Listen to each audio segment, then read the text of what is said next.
Good morning students. Welcome to e-learning class of Hindi of 3 class 3. बच्चों, आज हम हिंदी का पाठ 12 पढ़ेंगे जिसका शीर्षक है पिताजी का कमरा।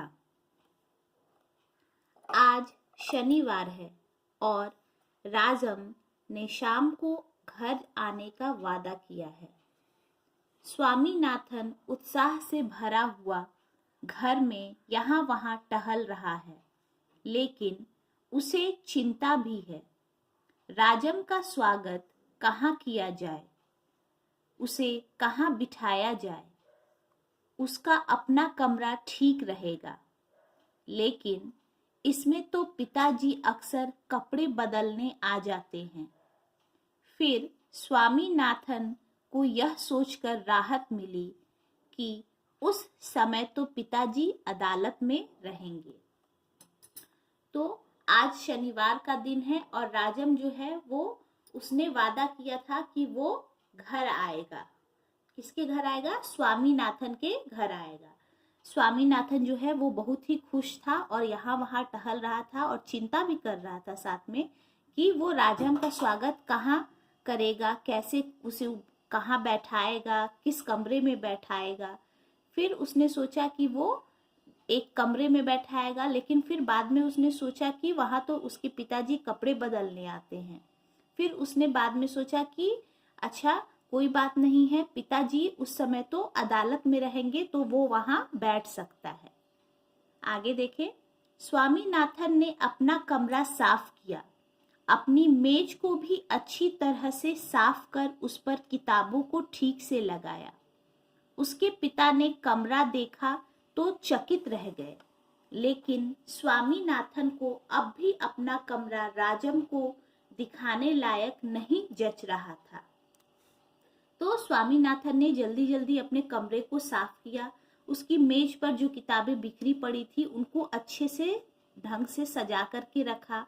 तो उतने में उसके पिताजी आए और वो उसके कमरे को साफ सुथरा अच्छे से सजा हुआ देख करके दंग रह गए, चकित रह गए।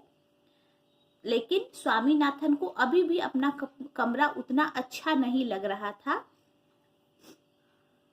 आगे देखते हैं। स्वामीनाथन के मन में यही बात घूम रही थी कि अपने मित्रों को अच्छी जगह बिठाना चाहिए और कुछ अच्छी चीज खाने के लिए देनी चाहिए। वह अपनी माँ के पास गया। वे उस समय मटर लिए बैठी थीं। माँ, आज शाम को नाश्ते में क्या बना रही हैं? शाम अभी दूर है, सोचूंगी, माँ ने उत्तर दिया। तो स्वामीनाथन जो है उसके मन में ये बात चल रही थी कि वो अपने मित्रों को जहाँ बैठाएगा वो जगह अच्छी होनी चाहिए और अच्छी अच्छी चीजें खाने के लिए उनको देनी चाहिए। तो इसके लिए वो अपनी माँ के पास जाता है। तो उस समय उसकी माँ जो है वो मटर छील रही थी। तो उसने अपनी माँ से पूछा कि माँ, आप आज नाश्ते में क्या बना रही हैं? तो माँ ने कहा कि बेटा अभी शाम होने में बहुत समय है, बाद में मैं सोचूंगी। कोई अच्छी चीज बना दीजिए ना, मीठी और स्वादिष्ट। शाम को राजम आ रहा है। वैसी कॉफी मत बनाइएगा जैसी आप हमेशा मुझे पिलाती हैं। बहुत अच्छी और गर्म होनी चाहिए। तो वो अपनी माँ से बोलता है कि माँ, आज शाम को आप कोई अच्छी चीज बना दीजिएगा, मीठी और स्वादिष्ट, क्योंकि आज राजम आ रहा है। और आप वैसी कॉफी मत बनाइएगा जो आप मुझे हमेशा बना करके देती हैं। आप बहुत अच्छी और गर्म कॉफी बना करके दीजिएगा। अच्छा बाबा, जैसा तुम कहोगे वैसा ही करूंगी, माँ ने हंसते हुए कहा। माँ, क्या आप पिताजी से कहकर उनका कमरा एक या 2 घंटे के लिए मुझे दिला सकती हैं? स्वामीनाथन ने माँ के गले में बाहें डालते हुए पूछा। तुम खुद ही क्यों नहीं पूछ लेते? माँ ने जवाब दिया। फिर स्वामीनाथन पिताजी के पास पहुंचा और बोला, पिताजी, आपसे एक बात कहनी है। पिताजी ने फाइलों से दृष्टि उठाई। कहो, क्या बात है? पिताजी, मुझे आपका कमरा चाहिए। क्यों? मेरा एक मित्र आने वाला है। तुम्हारे पास अपना कमरा तो है और तुमने तो आज अपनी मेज भी साफ की है। पिताजी ने कहा।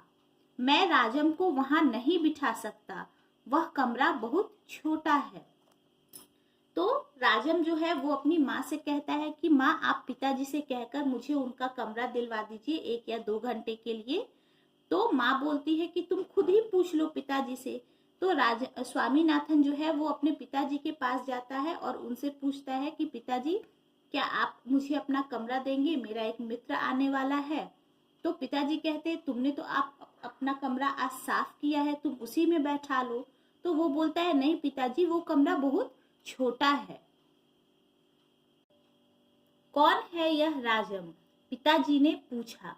वह मेरा मित्र है और मेरी कक्षा में पढ़ता है।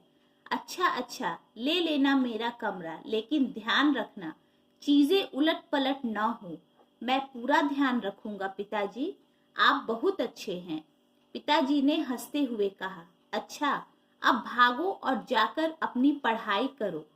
तो पिताजी पूछते हैं कि यह राजम कौन है? तो स्वामीनाथन बोलता है, वह मेरा मित्र है, दोस्त है, मेरे साथ मेरी ही कक्षा में पढ़ता है। तो पिताजी बोलते हैं, अच्छा ठीक है, ले लो मेरा कमरा, लेकिन मेरी चीजें इधर उधर नहीं होनी चाहिए।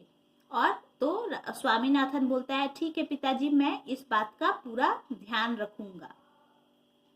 राजम के आने पर स्वामीनाथन प्रसन्न था। पिताजी ने अपना कमरा खुला छोड़ दिया था। स्वामीनाथन ने राजम को उसी कमरे में बिठाया। माँ ने गेहूं के आटे और चीनी से बना पकवान बनाया था। कॉफी तो बहुत ही अच्छी थी। राजम को स्वामीनाथन की माँ के हाथ का बना पकवान स्वादिष्ट लगा। कॉफी पीकर भी उसे बड़ा मजा आया। इसके बाद राजम और स्वामीनाथन काफी देर तक बातें करते रहे। तो स्वामीनाथन शाम में आता है, स्वामीनाथन के घर राजम आता है शाम को, और स्वामीनाथन जो है वो राजम को अपने पिताजी के कमरे में बैठाता है और उसकी माँ जो है गेहूं के आटे और चीनी से बना पकवान लेकर के आती है, साथ ही कॉफी भी लेकर के आती हैं।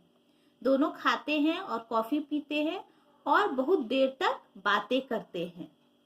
तुम्हारा कमरा कहाँ है? राजम ने एकाएक पूछ लिया। स्वामीनाथन ने कहा, यह मेरा ही कमरा है। क्यों? राजम ने मेज पर रखी कानून की पुस्तकों पर निगाह दौड़ाते हुए पूछा। क्या तुम ऐसी पुस्तकें पढ़ते हो? तुम्हारे स्कूल की पुस्तकें कहाँ हैं? स्वामीनाथन ने कहा, बात यह है कि जब मैं बाहर होता हूँ तो पिताजी मुकदमों के सिलसिले में लोगों से यहीं मिलते हैं। लेकिन तुम अपनी पुस्तकें कहाँ रखते हो? स्वामीनाथन ने बात पलटने की कोशिश की। राजम, तुमने मेरी दादी को देखा है? नहीं, पर मैं उनसे मिलना चाहता हूँ। राजम ने उत्तर दिया। अच्छा चलो, मैं तुम्हें उनसे मिलवाता हूँ। तो राजम जो है वो स्वामीनाथन से पूछता है कि तुम्हारा कमरा कहाँ है? तो स्वामीनाथन बोलता है कि यही मेरा कमरा है। तो फिर उस रूम में, उस कमरे में कानून की पुस्तकें रखी हुई थी। तो वो पूछता है राजम स्वामीनाथन से कि क्या तुम ऐसी पुस्तकें पढ़ते हो? तो वो बताता है, स्वामीनाथन बताता है कि नहीं, जब मैं नहीं रहता हूँ, पिताजी बाहर से मिलने लोग जो आते हैं तो वो मुकदमे के सिलसिले में इसी रूम में उनसे मिलते हैं। फिर राजम पूछता है, अच्छा तो तुम कैसी पुस्तकें पढ़ते हो? तुम अपनी पुस्तकें कहाँ रखते हो? तो स्वामीनाथन जो है वो उसे अपनी बातों में उलझाने की कोशिश करता है और पूछता है कि क्या तुम मेरी दादी से मिले हो?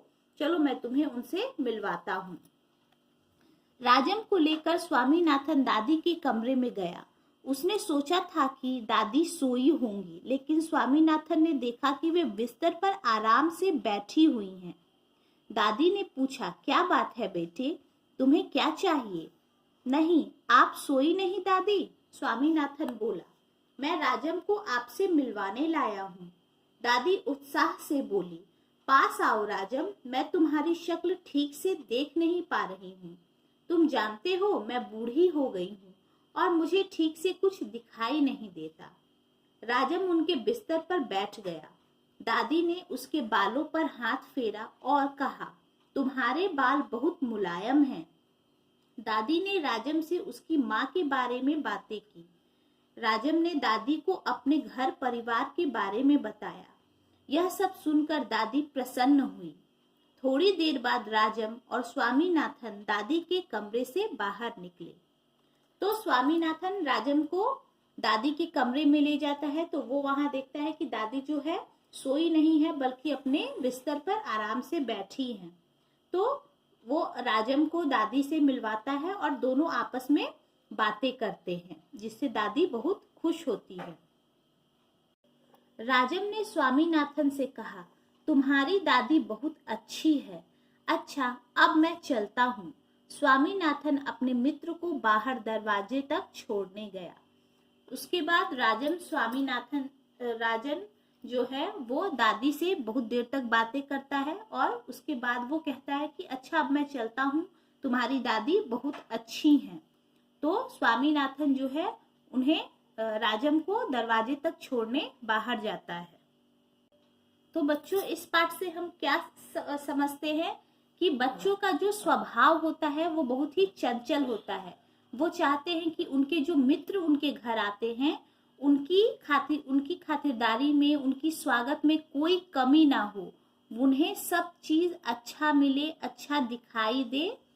तो और ऐसा आप सभी भी करते होंगे। आपके मित्र जब आपके घर आते होंगे तो आप भी चाहते होंगे कि सब घर साफ सुथरा हो, आपका कमरा साफ हो, आप चाहते हैं कि उन्हें खाने में अच्छी अच्छी चीजें मिले, है ना। तो यही बच्चों का है, जो स्वभाव है वो चंचल होता है। वो चाहते हैं कि अपने मित्रों के सामने अपने आप को और अपने घर को, सभी चीजों को अच्छा दिखाएं। Thank you.